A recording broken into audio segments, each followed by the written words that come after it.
Chef Leonard here to talk to you today about a really cool technique, poaching.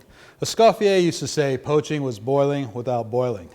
Poaching could be a variety of things, but technically it is cooking something in submerged liquid that really is at a low simmer. It's not boiling, it cooks very gentle and slow, and you can cook a piece of fish, you can poach chicken, what you can poach is endless. But when you're cooking proteins, what you usually do is use a court bouillon, which would be a flavorful stock, something with aromatics in it to give that flavor, so when you're submerging and cooking. Here we're actually just going to cook simply a poached egg. We're going to poach this egg on a gentle simmer, and what I have here is the water that's had a little vinegar put in, just a little touch of salt.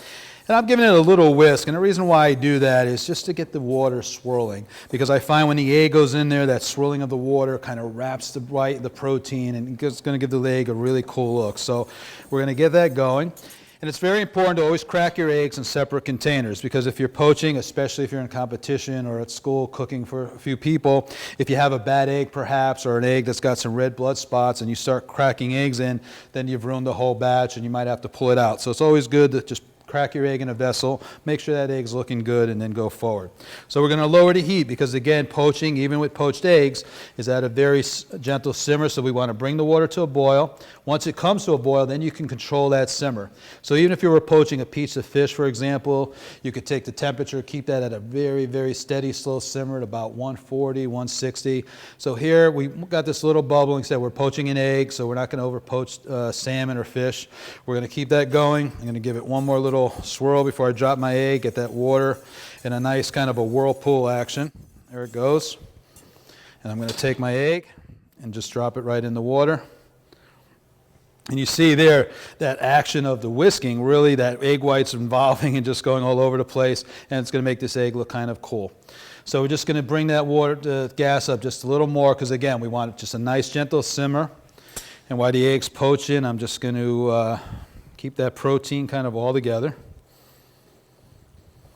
And then the boiling of the egg, of course, depends on what doneness you want from the egg. Do you want it runny?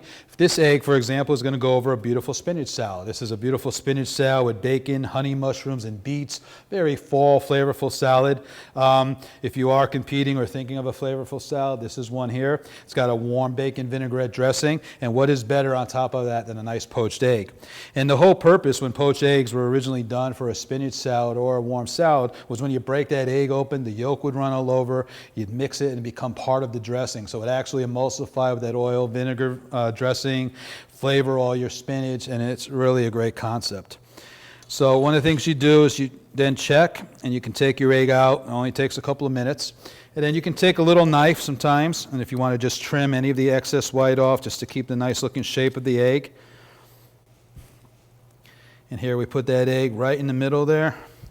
So you have here a beautifully poached egg, a great spinach salad, very flavorful, great taste, and like I said, when that egg is cracked, the yolk runs, becomes part of the dressing. So an incredible fall dish for you to try, competition or at school or for your family.